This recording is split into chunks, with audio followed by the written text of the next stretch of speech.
Good morning. You may be seated. Thank you. Sorry for the delay this morning. We had technical difficulties, so I believe we are ready to proceed.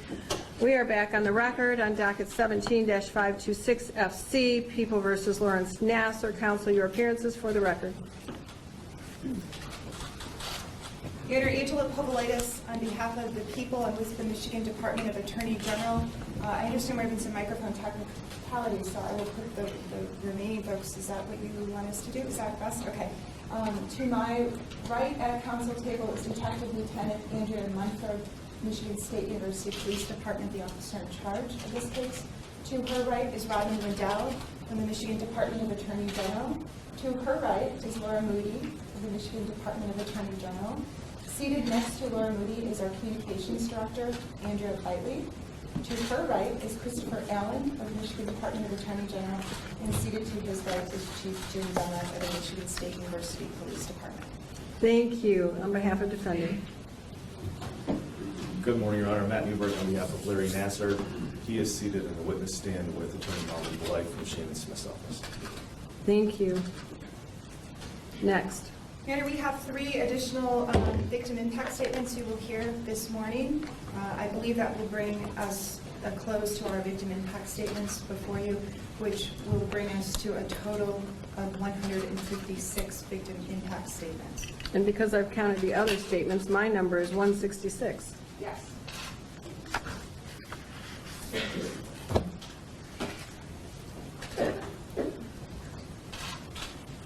And actually, so we'll have 3 this morning and then we're Yes. finished? Yes. So my number would be 169. And yours is what? Mine is 156, but I am not counting multiple speakers from the same survivor or the doctor or parents who have spoken. So does your 156 include these 3? Yes, it does. Thank you. The first survivor you will hear from is Sterling Reithman. And she's coming to the podium. I have displayed on the screen, Your Honor, a photograph of Ms. Reithman at the age of her abuse. Thank you very much for being here. Thank you. Please state and spell your name for the record, and we are having some difficulties, so I need you to speak like a cheerleader, all right? Sure thing. I know you can do that. Please state and spell your name for the record. Sterling Reithman, STERLING RIETHMAN. What would you like me to know? Your Honor and people of the court, my name is Sterling Reithman, age 25, victim and survivor of Larry Nassar. As so many have said before, I want to thank you for allowing each of us to speak to our experiences this week as we continue in our process of healing and in our pursuit of truth and justice. As I'm sure the majority of us can attest to, this is not something I ever imagined myself doing, nor ever needing to do. But here we are. All of our wants and dreams and goals for the future were overridden by one man's actions, with complete disregard for the damage they caused along the way. While each of us have our own experience and history with Larry, our own set of circumstances that have brought us here today, it is clear that we all have one thing in common. Much like we were when we went to see him as patients, we are all hurting in some way or another. We may all be in different phases of our healing process, some farther along than others, but we remain united in the fact that the emotional trauma we have experienced runs far deeper than any of our physical scars that may have once brought us through Larry's doors. In an effort to navigate the uncharted territories of this process, I quickly discovered that I find the most healing and comfort through writing. I've documented each and every step of this process through countless pages of writing as I continue on this difficult journey. The good days, the bad days, the ever-changing narrative of this incredibly involved case, all documented in pages upon pages of thoughts and feelings as I sort through the maze of processing this mess. So today, Your Honor, instead of choosing to start with a blank slate and write more for the court, I've chosen to pick out excerpts from those pages I've already written. Originally written for my eyes only, I've now compiled parts and pieces of my experience as a victim to give the court a glimpse into my reality as a survivor of Larry Nassar. For the longest time, and similar to a lot of other survivors, I struggled to accept the fact that I am a survivor of sexual assault. As cliche as it may be, I had grown up watching countless episodes of Law & Order SVU. I was an SVU pro. I was binge watching Law & Order before binge watching was a thing. I was confident that I would never be one of those girls like you see on TV. I would know how to protect myself. I would know what to look out for, and I could avoid sexual assault from being a part of my story.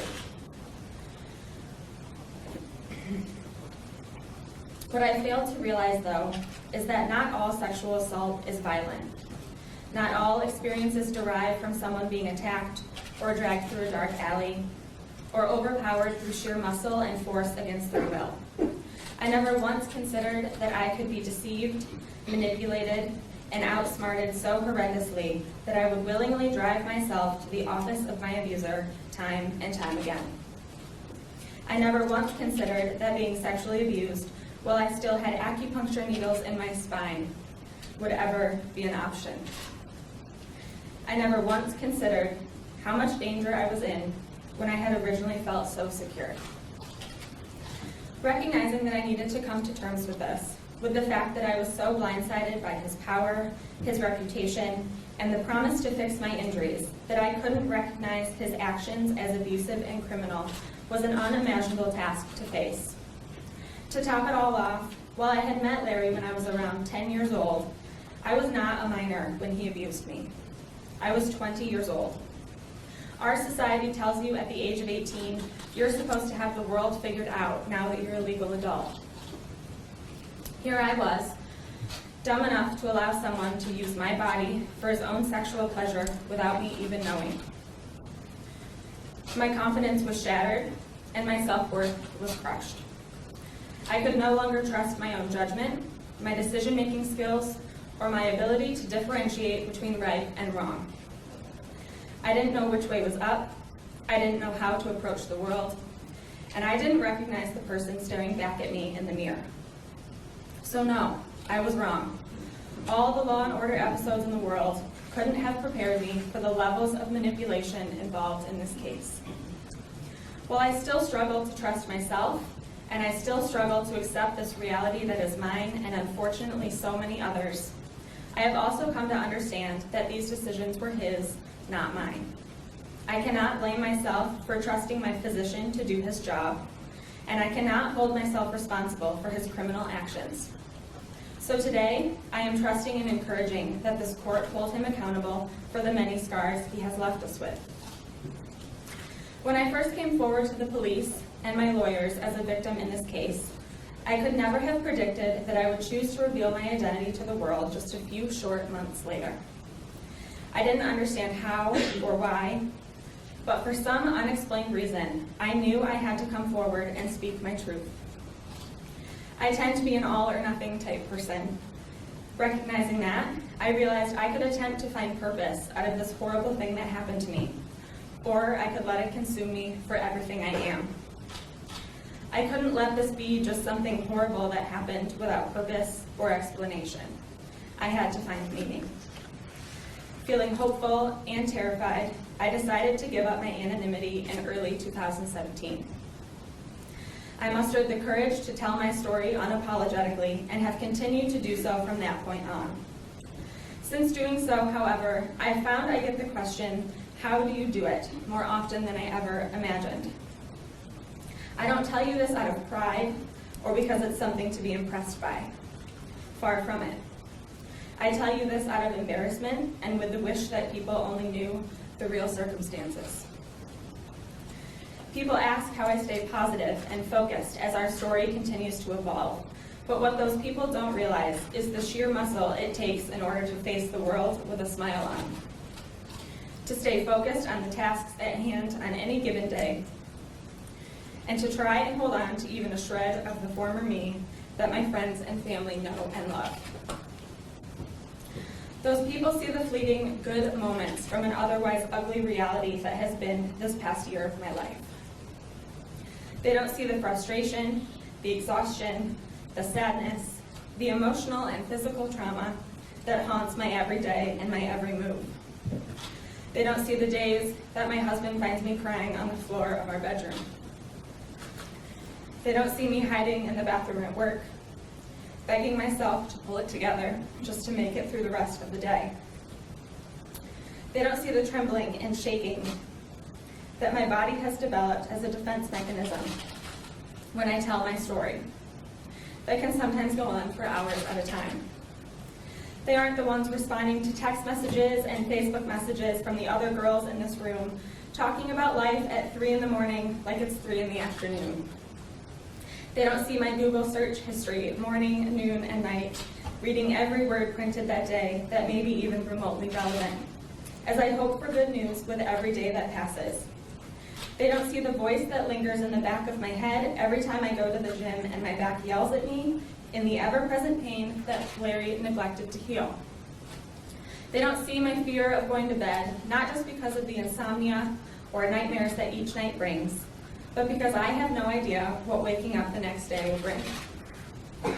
They don't see the dramatic way this has changed my day-to-day life, the way it has forever changed the way I see the world, and now how I see my place in it. Those people see none of it. They see none of it because it is not their burden to bear. It is unfortunately ours. I look back at the beginning of this and who I was before.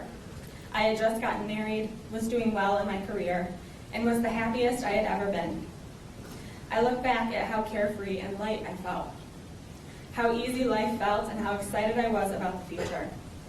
I look at myself now in the during and can't help but feel sorry. I feel sorry for those around me that my spark is gone on any given day, and my personality is not the same as it used to be. I feel sorry that I'm exhausted all the time and want nothing to do with making plans or trying new things. I feel sorry for my coworkers that I'm constantly distracted and easily frustrated. I feel sorry for my friends that think they have to walk on eggshells around me just so they don't say the wrong thing. I feel sorry for my family, who is inundated with news articles, constant case updates, and who has to tell me no more news tonight as I immerse myself on the couch, searching for an update and hoping for progress. And yet through all of this, it is the after that keeps me fighting. It is the promise that there is an after, the promise that there is a better tomorrow. It's the promise to little girls everywhere that I will never stop fighting for you. It's not in my nature to complain about how hard this has been. It's not natural for me to admit that this has been stronger than me at times, and that I'm still regaining my strength with every morning that the sun rises. I don't want to stand here and say that this past year will forever have an asterisk next to it whenever I look back at the chapters of my story. I don't want to admit to anyone, myself in particular, that this man has affected me in a way that has forever changed me. Instead, I want to stand here and say that I'm going to be fine, that I'm going to be more than fine, that I'm going to be great.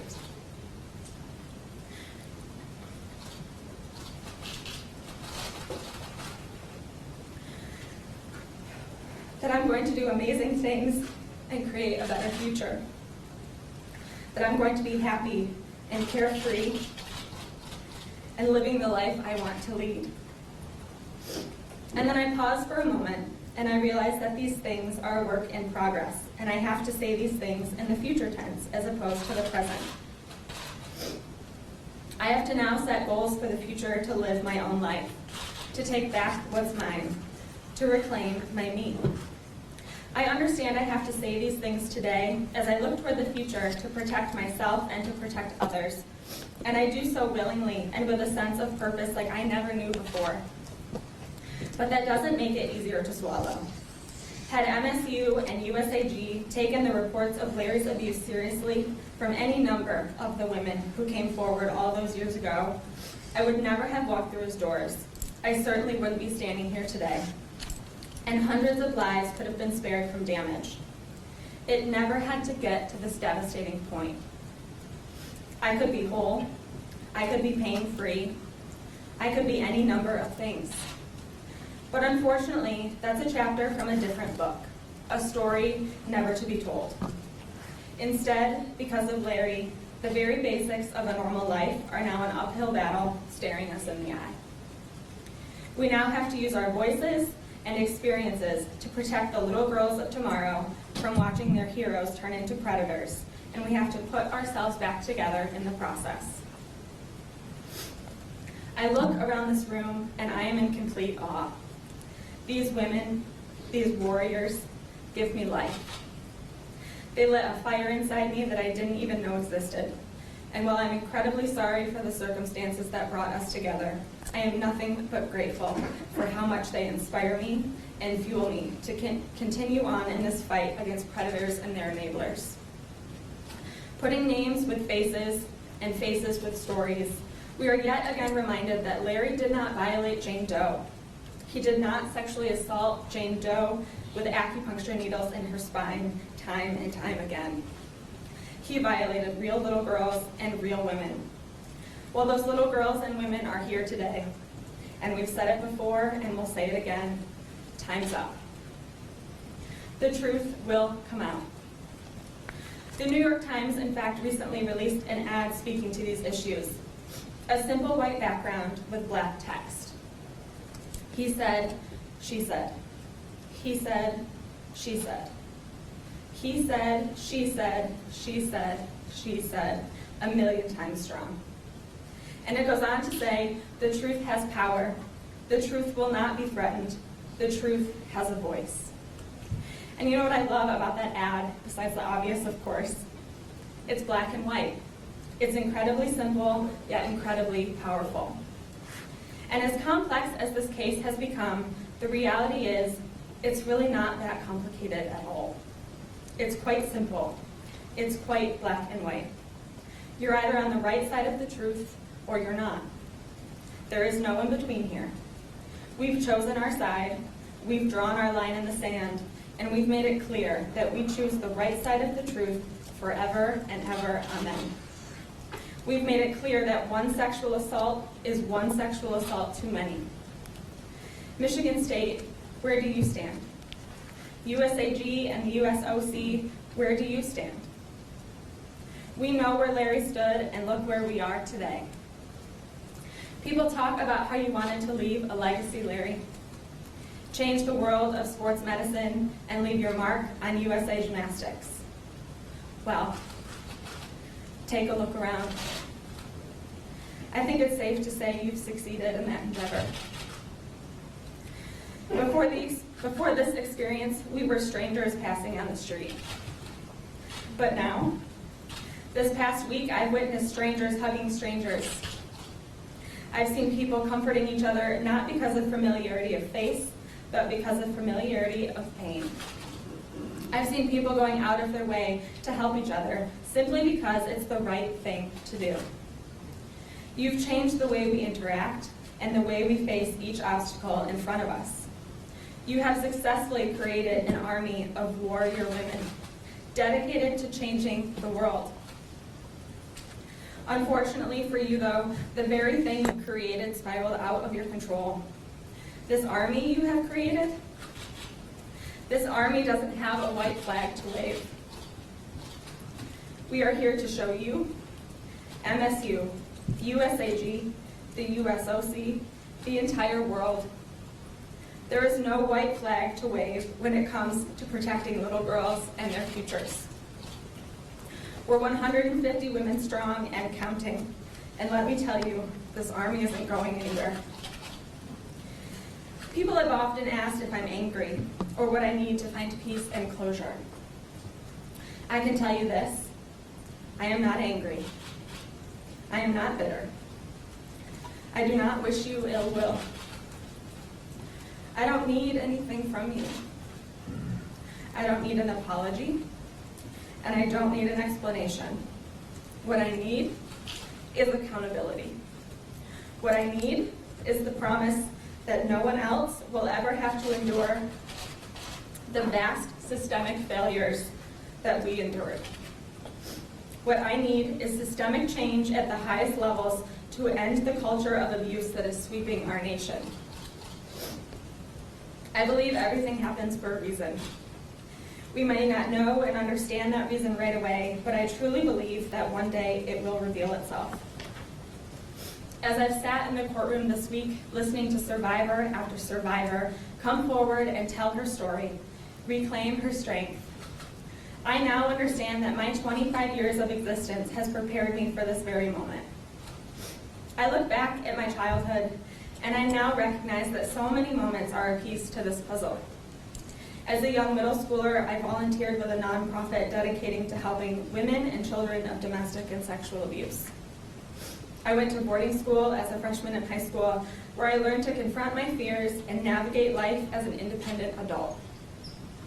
In high school, I learned to process tragedy through writing as I dealt with the loss of a friend to suicide.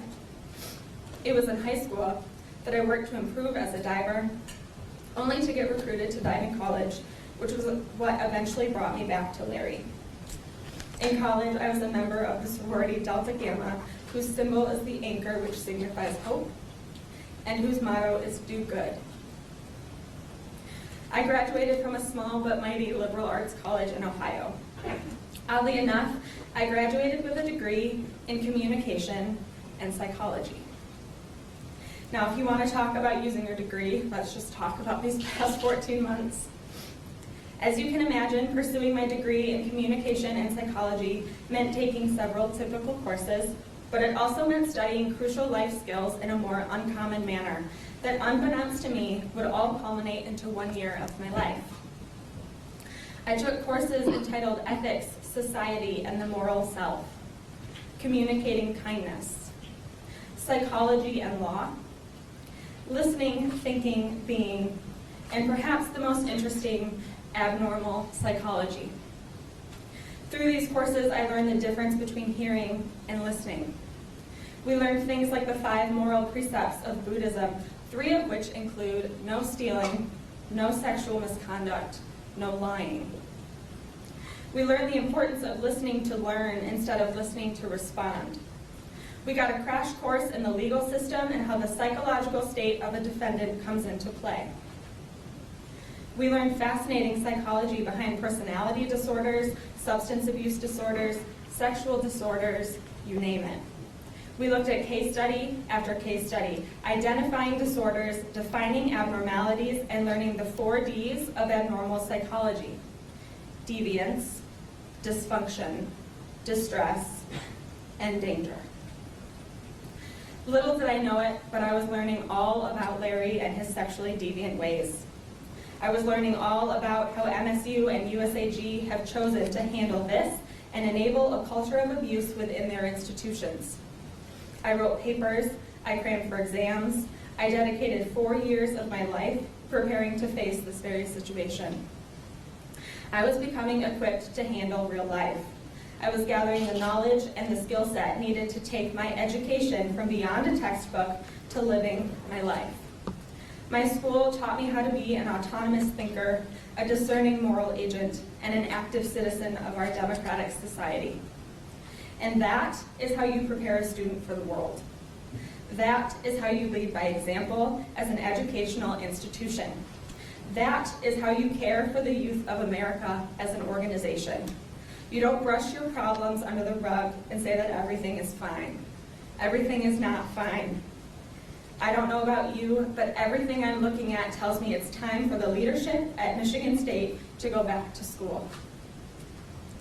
I finished my time in school as the commencement speaker at my university's graduation, where I wrote a speech entirely about throwing your plan out the window and surrendering to the idea that there may just be a bigger plan at play.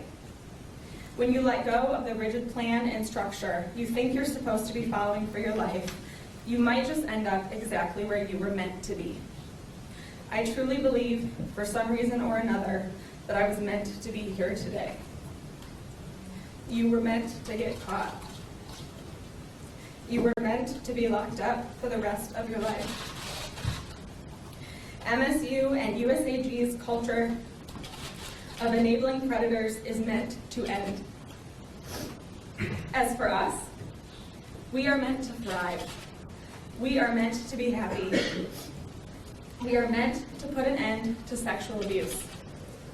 And so here we are today, doing exactly that. We will not rest. Here we are, retelling the past, explaining our present, and working towards a better future. We stand here today amongst all of you, providing brief looks into our long process of healing and the systems that failed us, so that little girls tomorrow won't have to do the same. Our words today are simply the start. They are merely excerpts we've pulled from an otherwise multi-page story that is being added to every day. We will continue to write the pages of our story and the pages of history as we stand in solidarity against sexual abuse. Maybe one day we will understand the reason behind all of this. Maybe we won't.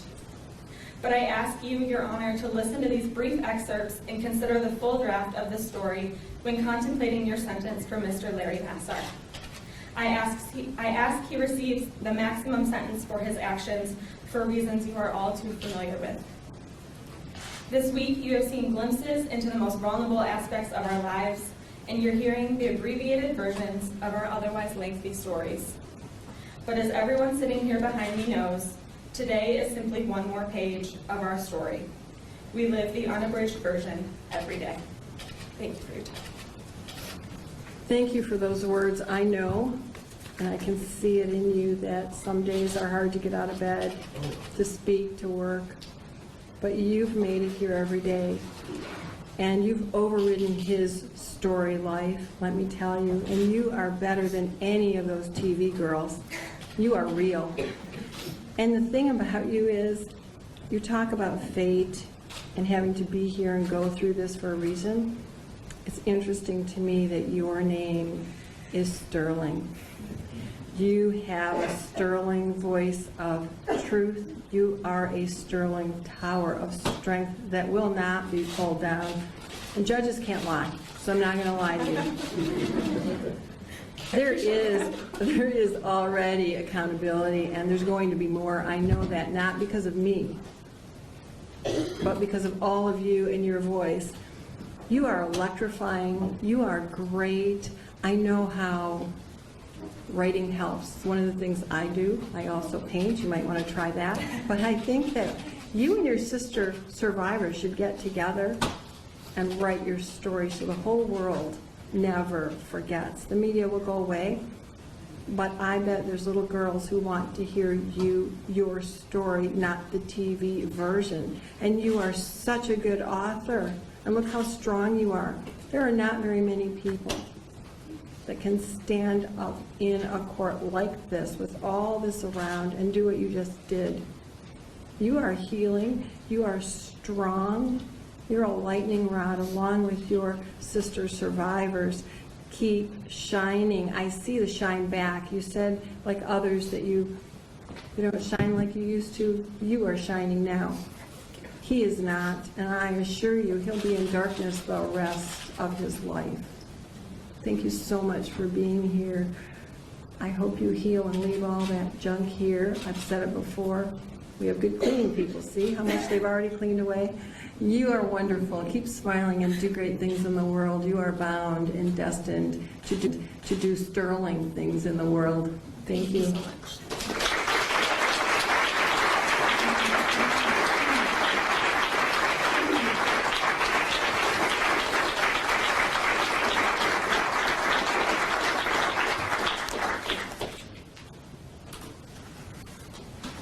I'm sorry, Counsel, could you approach one moment?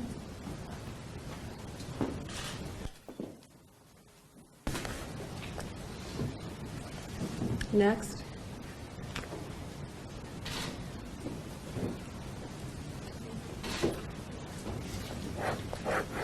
Your Honor, the next survivor you will hear from is one of our charged victims. She had previously been identified in court filings and documents as victim E. She has decided to become publicly identified, I think the day of plea, actually, was the day that began. I'm incredibly proud of her, and she is coming to the podium with her coach. Your Honor, this is Kaylee.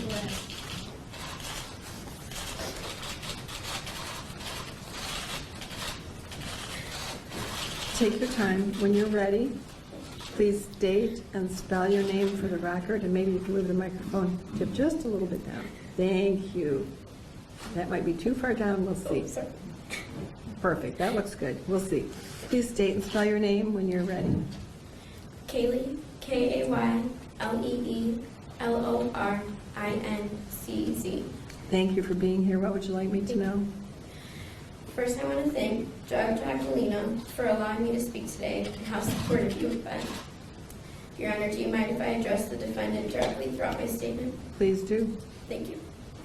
Larry, as I look at you today, I feel nauseous, even standing in front of you.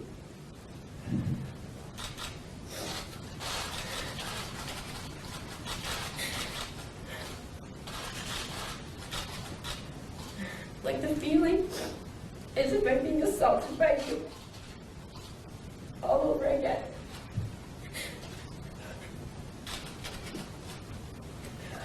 You first saw me at 11 years old, and I can say that I was never so excited to see a doctor before. It didn't seem like I was going to see a doctor at all. It was more like the feeling of going to see a celebrity to help me get back to the sport that I love. Your reputation in the sport of gymnastics was like no other, and I can vividly remember the patient room that I was in for most of my appointments.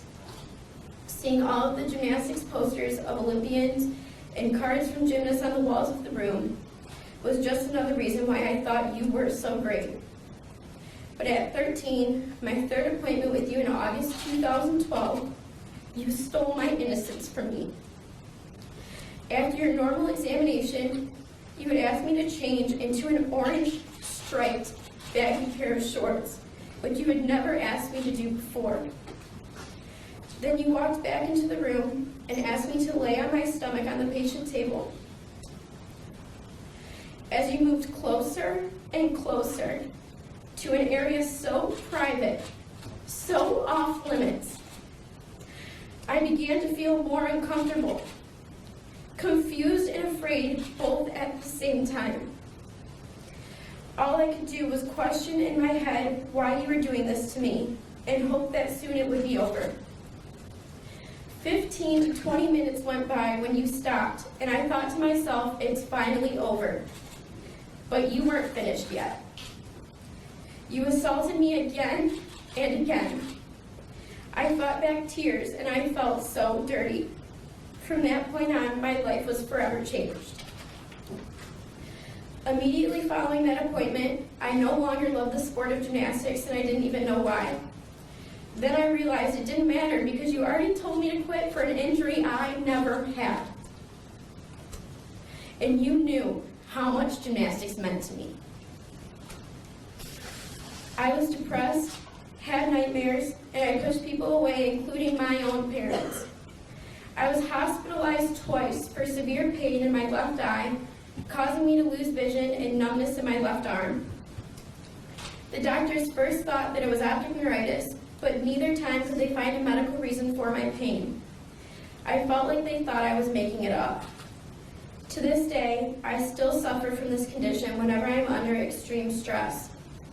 I now understand that that is just another consequence of your assault. You referred me to physical therapy to someone who specialized in myofascial release, which is what you call your treatment. When the physical therapist performed myofascial release, however, I was so confused as to why her fingers were never inside of me. I asked my physical therapist at the end of the treatment, "That's myofascial release? That's not what Larry did to me." She looked at me completely confused, and that's when it really hit me that something wasn't right. For years, I held on to this information, not sure what to make out of it. It's like when you've been working on a puzzle and you have this one piece that just doesn't seem to fit anywhere. You keep trying to connect it to the other pieces that are already there, but no matter how hard you try, it just doesn't fit. Then in 2016, I was finally able to put the pieces of the puzzle together and realized that my worst fear was true.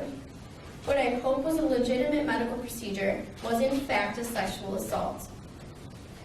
At the pretrial hearing in May of 2017, I walked into the courtroom to confront you as my abuser, known as Victim E. I felt like the same scared little 13-year-old girl that you assaulted 5 years prior. Facing you made me sick to my stomach, and you sat there with absolutely no remorse. When I first started this process, I never wanted my identity to be shared, especially when testifying in court. As one of the defense attorneys began questioning me, she abruptly stopped to ask me if she looked familiar. When I answered no, she proceeded to tell me that I coached her daughters at the gym where I worked at and competed at for all of my gymnastics career, and even included the gym name. As soon as that information hit the news articles, anyone who knew me could figure out who victim E was. How is that fair? I understand that defense attorneys have a job to do, and I respect that, but it's how you do your job that matters. So thank you for giving my identity away before I even wanted to. One of the hardest things that I have done throughout this process was to stand up in front of the MSU Board of Trustees, pleading with them to do the right thing. In an effort to get them to understand the monster that you are, I described in detail through sobs and tears what you did to me in that third appointment. What I forgot to share with them was that prior to the assault, you handed me a pin from the 2012 Olympics to ensure my silence, telling me how special I was and that I was one of the people you thought of when you got them. Not sure if you remember that. I haven't been able to look at that pin since. Your actions have kept me awake at night, crying uncontrollably and wanting to come home from school, my freshman year of college that I'm supposed to be enjoying.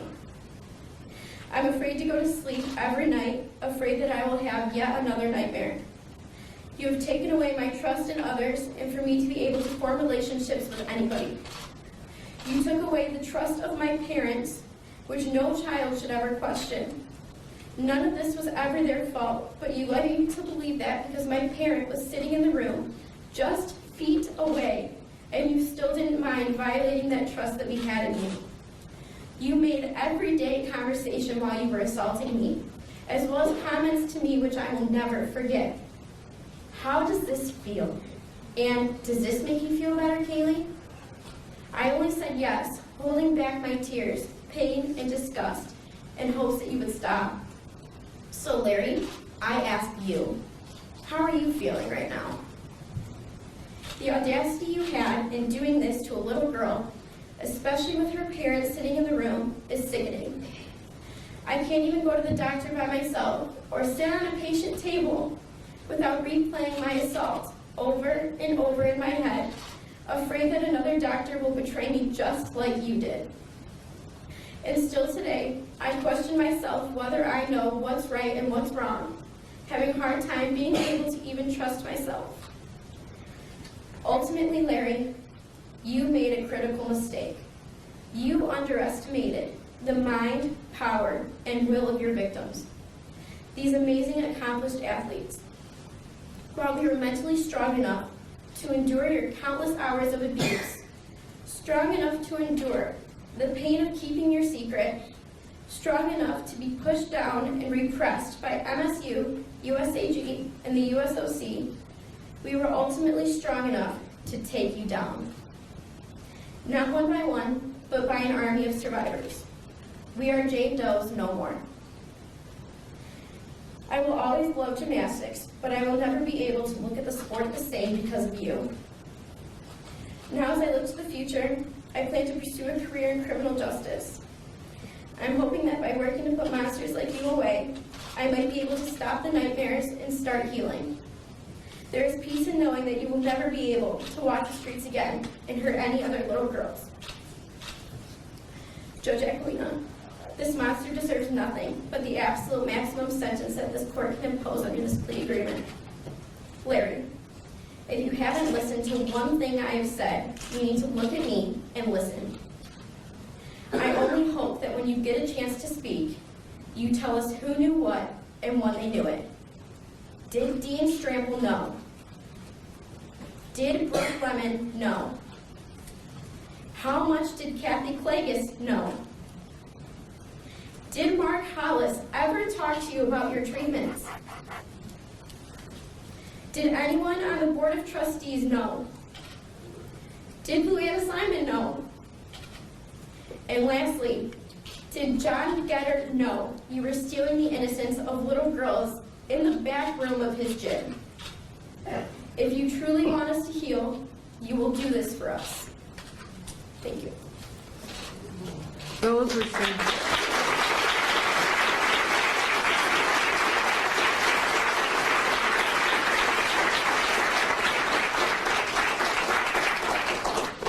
Those were some big, strong words, and I hope you're not nauseous anymore because you just vomited all, your words all over him. And you look like you feel better. I do. Good. Once in a while it works when you vomit. You are a really strong sister survivor, and you're strong enough to talk in court. Your voice is strong, your passion is there. I can tell you're healing, and your sister survivors are healing as well, and your voice of change has been echoed over and over and over again, and it's happening. And your voice is so strong, you're not just taking down this predator, but other predators, and allowing other men and women to talk about what's happened to them, because there are so many others who haven't come forward in other cases, even in this one. We know that. The numbers tell us that. But you are going to do very, very well. You have a strong will. You have your power back. You have your light back. And what do you want to do in criminal justice? I'm undecided about that, either in the courtroom or criminal investigators. Well, either one is great. Both will bring you into the courtroom, and Yeah. I'm hoping that if you practice, you get to practice in front of me. I would love that. So would I, and maybe I can swear you into the bar. That would be my honor. So you let me know, okay? Thank you. Thank you so much for being here. You are a strong light. Keep shining. Thank you so much.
Actually, can I ask you one more question? And your words were just so powerful. I'm so sorry, I forgot to ask. Are you asking for restitution? Yes, ma'am. Okay, I'm going to order that for you and for all the victims, survivors now. It's important, so I need you and your family to gather the bills and keep them coming. And the prosecutor will tell you how to do that, okay? Okay. Thank you. Thank you.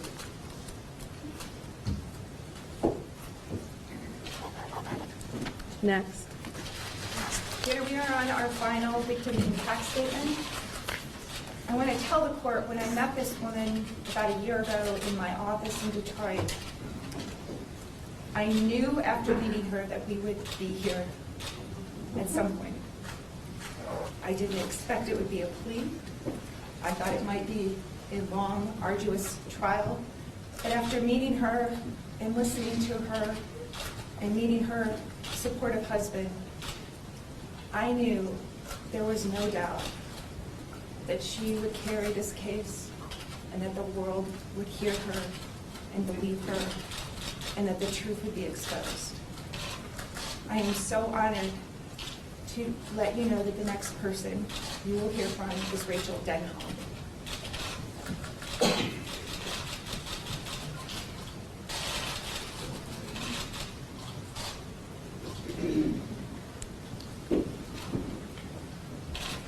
Thank you so much for being here. Please state and spell your name for the record.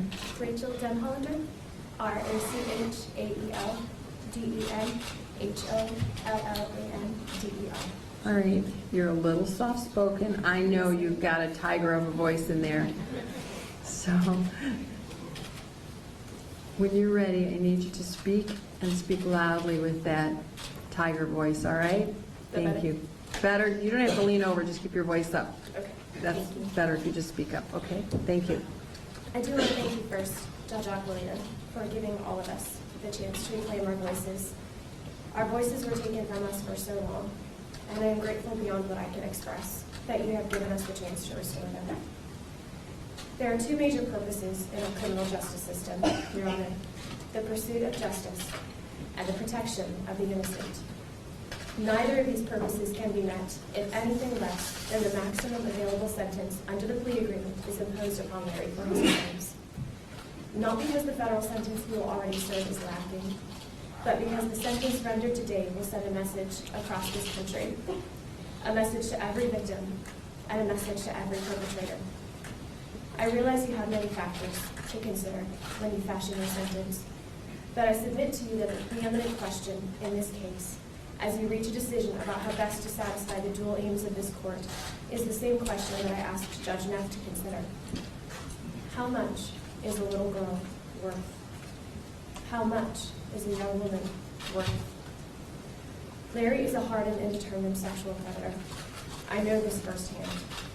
At age 15, when I suffered from chronic back pain, Larry sexually assaulted me repeatedly under the guise of medical treatment for nearly a year. He did this with my own mother in the room, carefully and perfectly obstructing her view so that she would not know what he was doing. His ability to gain my trust and the trust of my parents, his grooming and carefully calculated, brazen sexual assault was the result of deliberate, premeditated, intentional, and mythological patterns of abuse, patterns that were rehearsed long before I walked through Larry's exam room door, and which continued to be perpetrated, I believe, on a daily basis for 16 more years until I filed the police report. Larry is the most dangerous type of abuser, one who is capable of manipulating his victims through coldly calculated grooming methodologies, presenting the most wholesome and caring external persona as a deliberate means to ensure a steady stream of young children to assault. And while Larry is unlikely to live past his federal sentence, he is not the only predator out there. And this sentence will send a message about how seriously abuse will be taken. So I ask, how much is a little girl worth? How much priority should be placed on communicating that the fullest weight of the law will be used to protect another innocent child from the soul-shattering devastation that sexual assault brings? I submit to you that these children are worth everything, worth every protection the law can offer, worth the maximum sentence. The second aim of this court and our criminal justice system is to pursue justice for the victims that have already been harmed. And this aim, too, can only be realized by imposing the maximum sentence under the plea agreement. And in reaching this decision, too, we also must answer the question, how much was a little girl worth? How much were these young women worth? This time, however, the little girls in question are not potential victims. They are real women and children. Real women and little girls who have names and faces and souls. Real women and children whose abuse and suffering was enjoyed for sexual fulfillment by the defendant.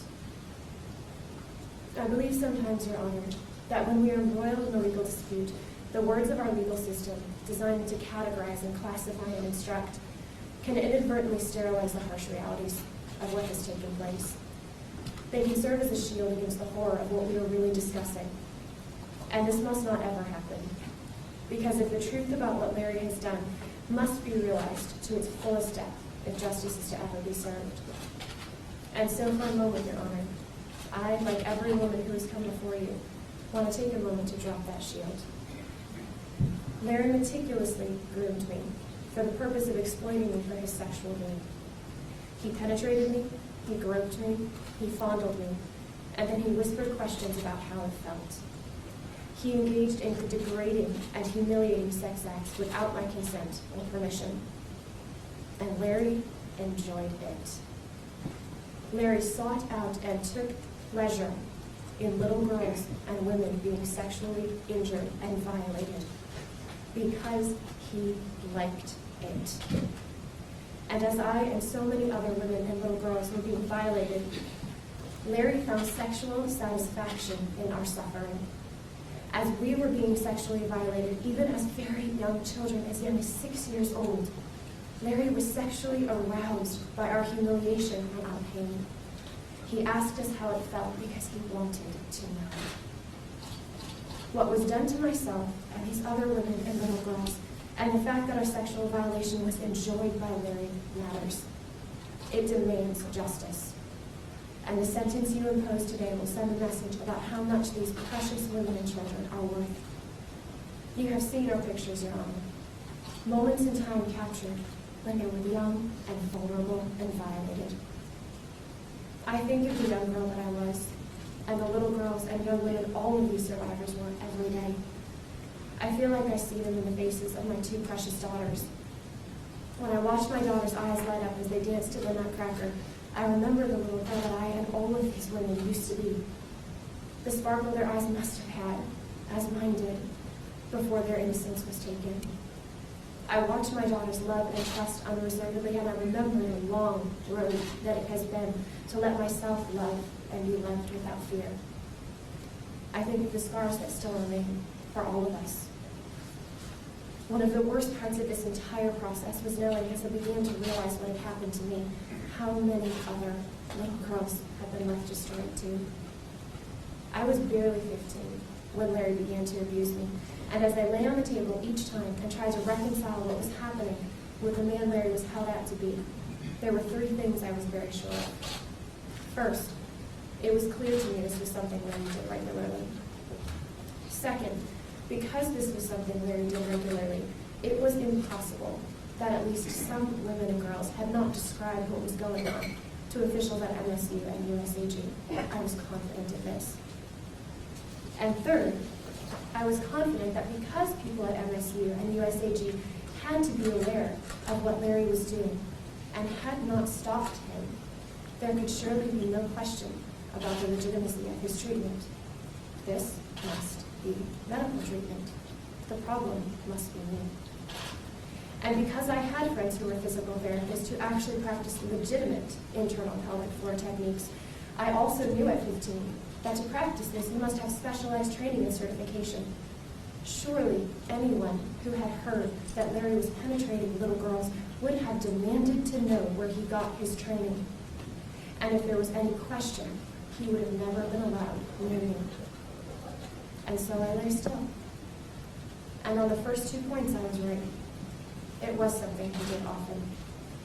And others had described Larry's treatment before.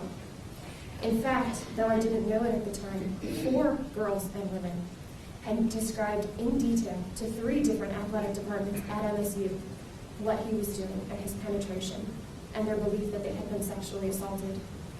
It was reported to Kathy Pelagius, MSU's head gymnastics coach, to a track coach, and to multiple athletic trainers and supervisors years before I walked into Larry's door.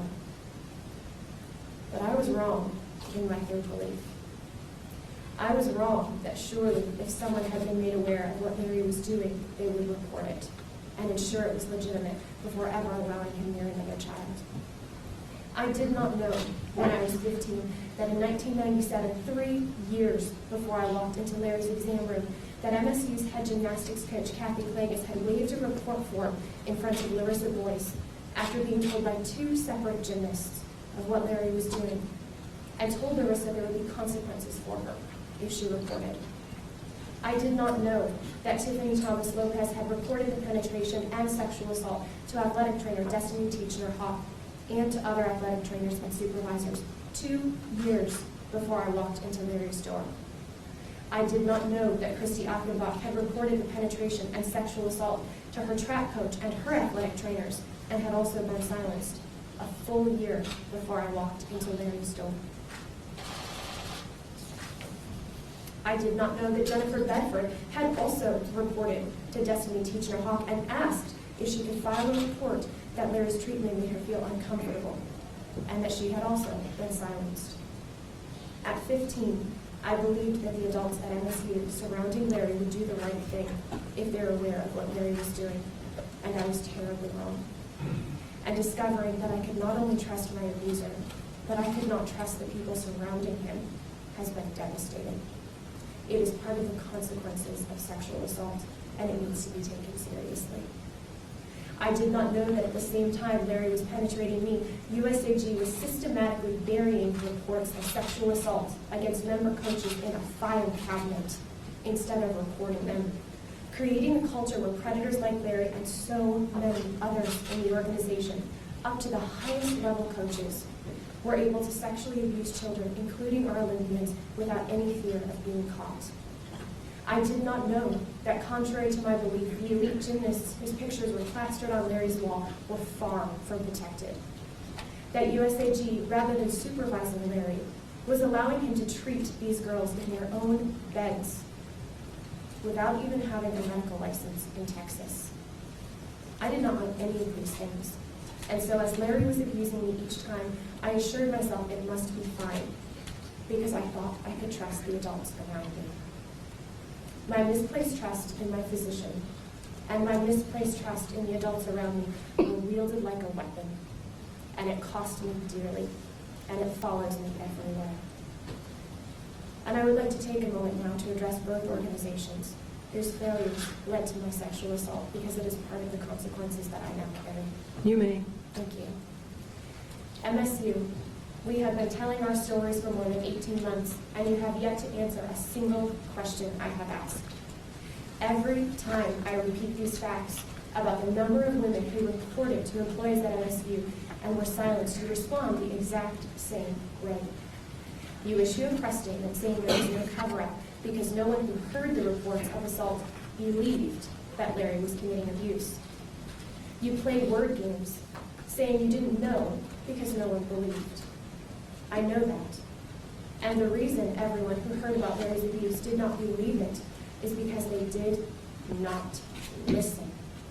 They did not listen in 1997 or 1998 or 1999 or 2000 or 2004 or 2014. No one knew, according to your definition of no, because no one handled the reports of abuse properly. Victims were silenced, intimidated, repeatedly told it was medical treatment, and even forced to go back for continued sexual assault. You have stated in the motion to dismiss our civil suit that ironically is being heard right now in court as I am speaking, that the reports that were given in 1997, 98, 99, and 2000 to track coaches, head gymnastics coaches, and athletic trainers and supervisors don't, quote, count as notice because these teenagers didn't report it to the right official. The 14-year-old didn't go to the right person. You have stated that no reports of sexual assault count as notice unless it is reported to a person who is capable of firing the alleged perpetrator. This entirely contradicts the letter that President Simon sent to all 11,000 MSU employees in 2012, reminding them that MSU policy requires them to report any suspected child abuse and any allegations of sexual assault against someone at MSU. So MSU, which is it? Do your employees have a duty to protect children or not? It has been 18 months, and I am still asking the same questions, hoping that the little girls that come after me will have adults that they can trust. And I will be getting the same answer for a year. And so I am asking point blank again. When Kathy Courageous humiliated Larissa Boyce and the second gymnast, greatly compounding the trauma of their sexual assault, and waved the report form in front of her, telling her there would be consequences if she reported, is this the right way or the wrong way to handle sexual assault allegations on MSU's campus? When Tiffany Thomas Lopez reported her abuse to athletic trainers and supervisors, and the trainers used the emotional pain Tiffany was in after her father's death to convince her it would be too exhausting and painful to bother filing a report, was it the right way or the wrong way to handle the report of sexual assault on MSU's campus? When Christy Achenbach reported the sexual assault to her track coach and athletic trainers and was also silenced, was it the right way or the wrong way to handle a report of sexual assault on MSU's campus? When Kyle Stevens' parents reported Larry's sexual abuse of their daughter to an MSU psychiatrist, and he brought Larry in to talk to her parents instead of reporting as he was mandated to do by law, was it the right way or the wrong way to handle a report of sexual assault on MSU's campus? When Amanda Thomashaw reported to the Title IX office and Larry was allowed to hand-pick the 4 colleagues to be interviewed to determine whether his treatment was legitimate, was that the right way or the wrong way to investigate a claim of sexual assault on MSU's campus?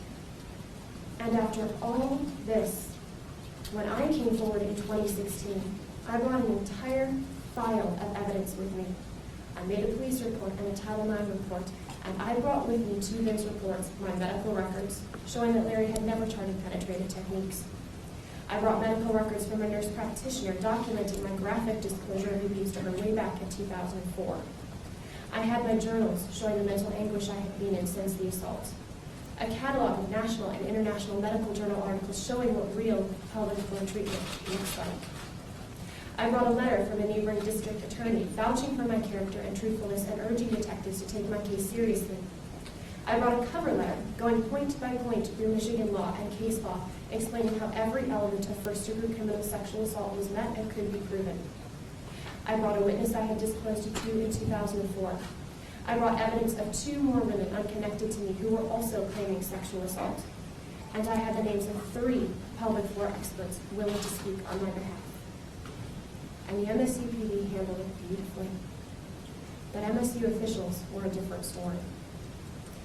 Because the response of Dean William Strample was to send an email to Larry that day and tell him, quote, "Good luck, I am on your side."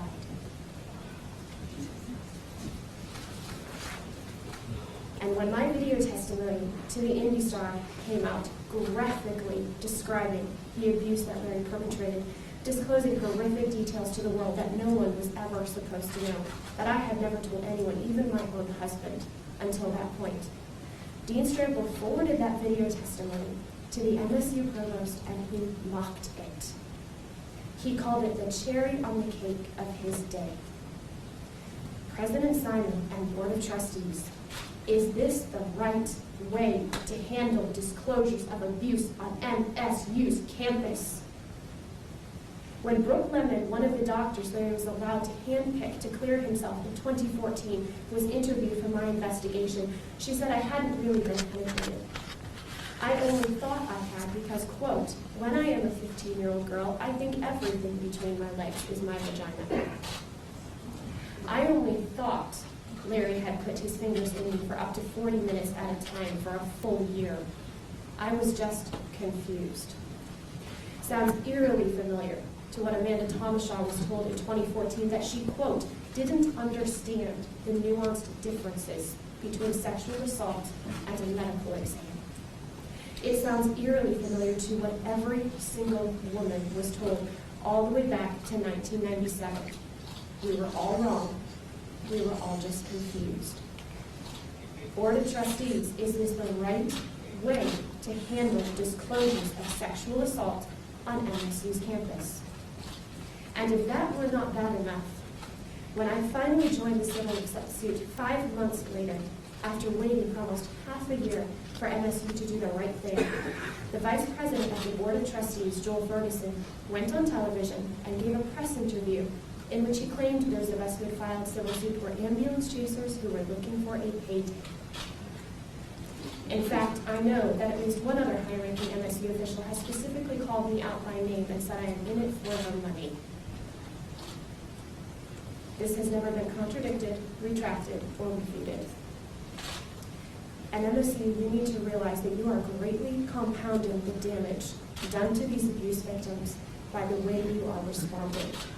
This, what it took to get here, what we had to go through for our voices to be heard because of the responses of the adults in authority, has greatly compounded the damage we suffer, and it matters.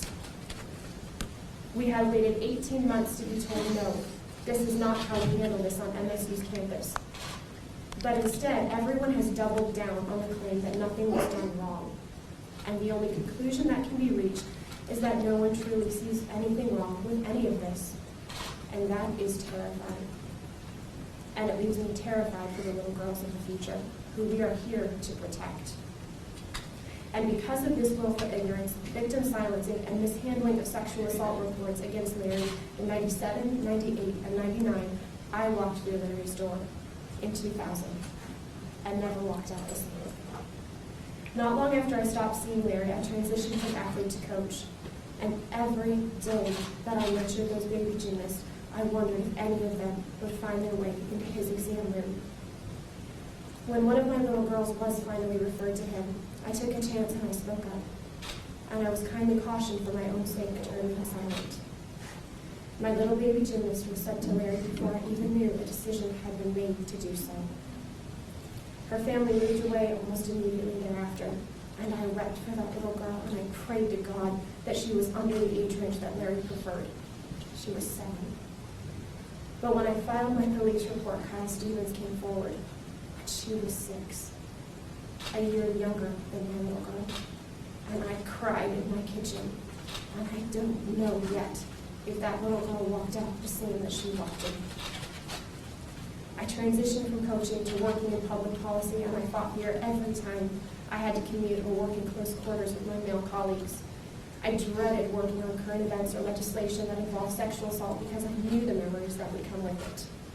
I still watched gymnastics, but I looked away whenever the camera panned to the sidelines in case Larry would be there.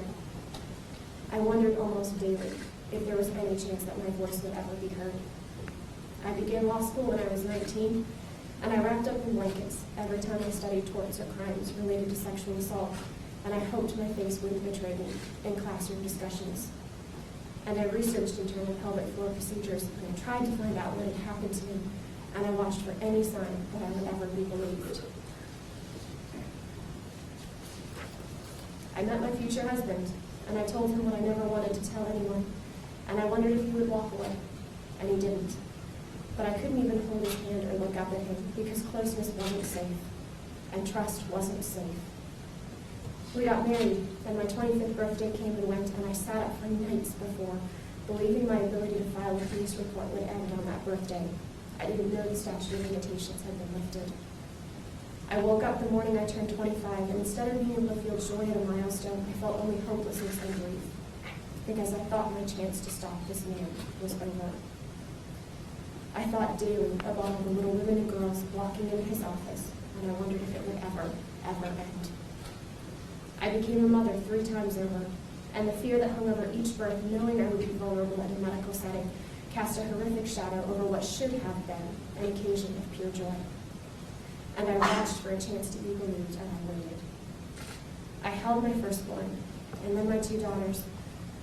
And each time I did, Larry, I remember the day you brought Caroline into your office so that I could hold her. You knew how much I loved children, and you used your own daughter to manipulate me. And every time I held my babies, I prayed to God you would leave your abuse in the exam room and not take it home to the little girl born with black hair just like her daddy. And then the Indy Star story came out about the rampant cover-up of sexual abuse at USAG, and I knew this was the chance. And I wrote them immediately. But because of what Larry did, the cost of making it end has been incredibly high. And the effects of Larry's abuse has been redoubled in the effort that it took to stop him. Choosing to live those moments over and over, daily releasing every shred of privacy I had, living with the reality that I not only didn't get to choose what he did, but now I didn't get to choose who knew about it.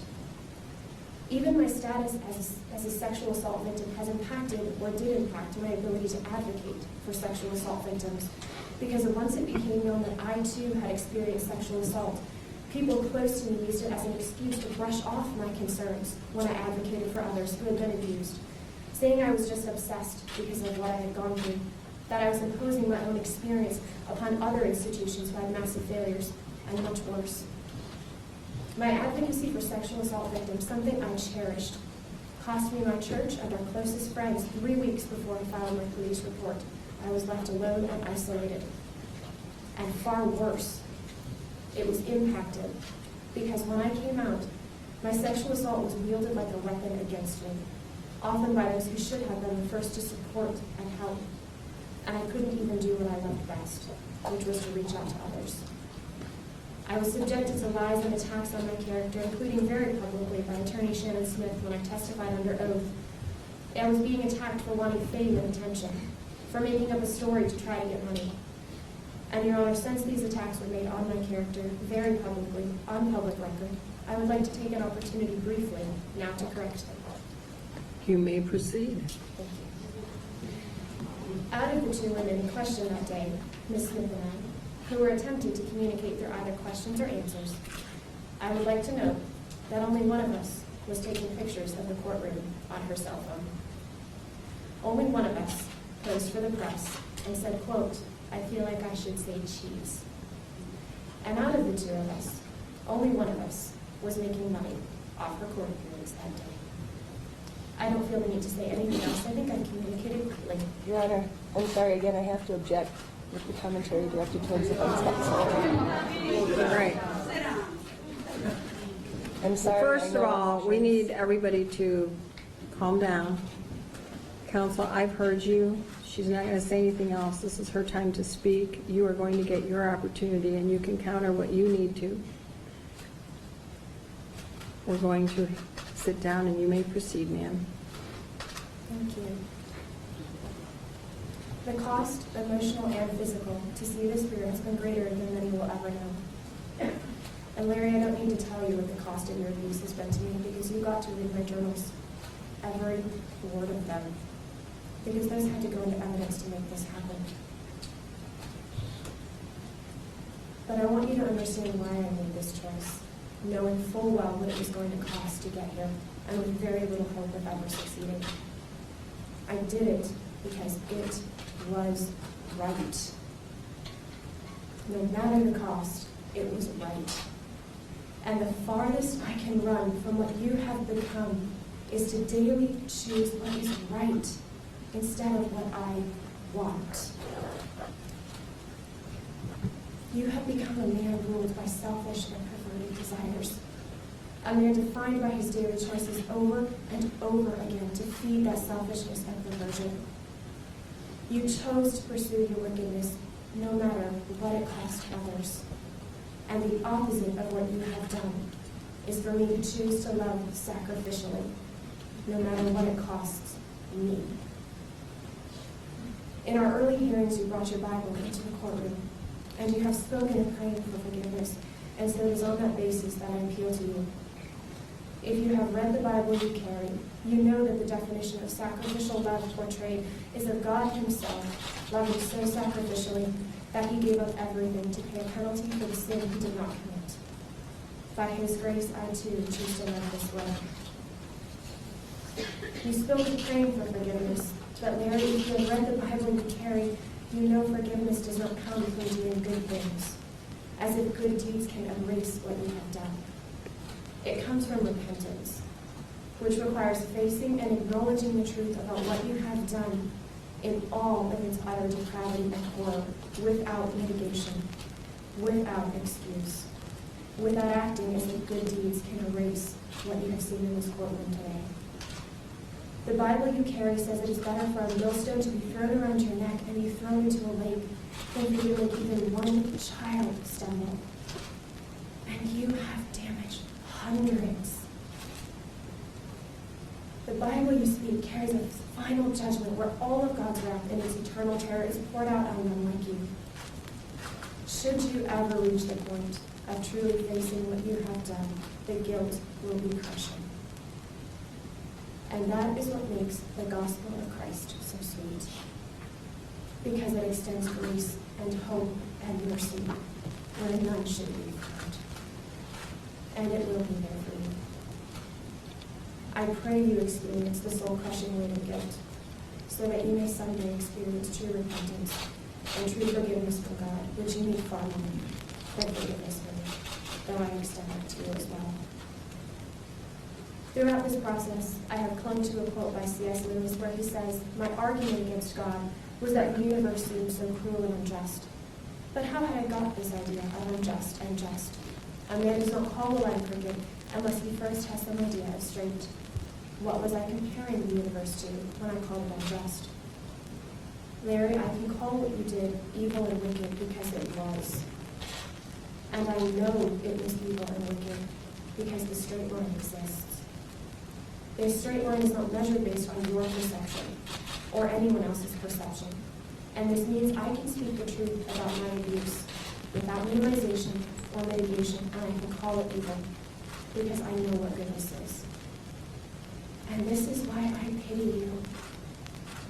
Because when a person loses the ability to define good and evil, when they cannot define evil, they can no longer define and enjoy what is truly good. When a person can harm another human being, especially a child, without true guilt, they have lost the ability to truly love.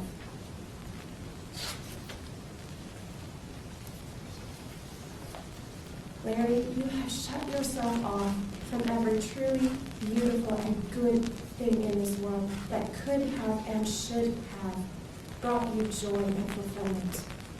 And I pity you for it. You could have had everything you pretended to be. Every woman who stood up here truly loved you as an innocent child. Real, genuine love for you. And it did not satisfy. I have experienced the soul-satisfying joy of a marriage built on sacrificial love and safety and tenderness and care. I have experienced true intimacy in its deepest joys, and it is beautiful and sacred and glorious. And that is a joy you have cut yourself off from ever experiencing. And I pity you for it. I have been there for young gymnasts and helped them transform from awkward little girls to graceful, beautiful, confident athletes, and taken joy in their success because I wanted what was best for them. And this is a joy you have cut yourself off from forever, because your desire to help was nothing more than a facade for your desire to harm. I have lived the deep satisfaction of wrapping my small children up in my arms and making them feel safe and secure because I was safe. And this is a rich joy beyond what I can express. And you have cut yourself off from it because you were not safe. And I pity you for that. In losing the ability to call evil what it is, without mitigation, without minimization, you have lost the ability to define and enjoy love and goodness. You have fashioned for yourself a prison that is far, far worse than any I could ever put you in. And I pity you for that.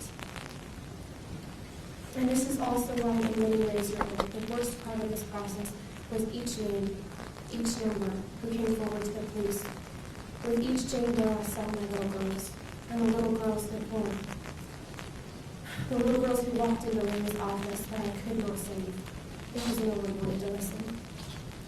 And while it is not their guilt, it is pain I still carry, and pain I share with them. I cried for them, and with every tear that fell, I wondered who is going to find these little girls? Who is going to tell them how much they are worth? How valuable they are, how deserving of justice and protection. Who is going to tell these little girls that what was done to them matters, that they are seen and valued, that they are not alone, and they are not unprotected? And I could not do that. But we are here now, and today that message can be sent. With the sentencing hand down, you can communicate to all these little girls, and to every program, to every little girl and young woman who is watching, how much a little girl is worth. I am asking that when you leave this courtroom, you leave knowing that when Larry was sexually aroused and gratified by a violation, when he enjoyed our suffering, when he took pleasure in our abuse, that it was evil and wrong. I ask that you hand down a sentence that tells us that what was done to us matters, that we are worth everything, with the greatest protection the law can offer, the greatest measure of justice available. And to everyone who is watching, I ask that same question: how much is a little girl worth? Larry said in court that he hoped education and learning would happen from this tragedy, and I share that hope. And this is what we need to learn. Look around the courtroom. Remember what you have witnessed these past 7 days. This is what it looks like when someone chooses to put their selfish desires above the safety and love for those around them. And let it be a warning to us all. And moving forward as a society, this is what it looks like when the adults in authority do not respond properly to disclosures of sexual assault. This is what it looks like when institutions create a culture where a predator can flourish unafraid and unabated. And this is what it looks like when people in authority refuse to listen, put friendships in front of the truth, fail to create or enforce proper policy, and fail to hold their neighbors accountable. This is what it looks like. It looks like a courtroom full of survivors who carry deep wounds. Women and girls who have banded together to fight for themselves because no one else could do it. Women and girls who carry scars that will never fully heal, but who have made the choice to place the guilt and shame on the only person to whom it belongs, the abuser. But may the horror expressed in this courtroom over the last 7 days be motivation for anyone and everyone, no matter the context, to take responsibility if they have erred in protecting a child, to understand the incredible failures that led to this week, and to do it better the next time. Judge Aquilina, I plead with you as you deliberate the sentence to give Larry. Send a message that these victims are worth everything. In order to meet both the goals of this court, I plead with you to impose the maximum sentence under the plea agreement, because everything is what these survivors are worth. Thank you. Thank you. Are you asking for restitution? No. I'm going to leave it open anyway. You might find that if it's available, if you don't need the money, you have another pocket to fill. Someone else, the sister survivor, might be able to use it. I don't know, but it is your money and it is your right. So I will leave it open. You don't have to use it. I want you to know that your words are the right words. You didn't just build a file. You built an army of survivors, and your demands for accountability and change are happening. Your words, your army, tells the world that these girls, all of you and all of the others who you've mentioned, who I've mentioned, who I think every survivor has mentioned, the concern for all of those other ones who haven't been able to speak out or who will in the future be abused, that they are worth something, that they have a voice. You're a shining example. Your words have grace and great hope for a better future in the world, for all women, for all children, for all survivors. And this is, as you know, sadly, not just limited to women or children, female, also male. You're in control now, and I think you all in the Me Too movement need to put lines above that. I have a name. I have a voice. I matter. And why? Because all of you have come forward as sister survivors. But why more than that? Because you started the tidal wave. You made all of this happen. You made all of these voices matter. You're sister survivors, and I thank you. You are the bravest person I have ever had in my courtroom. Thank you.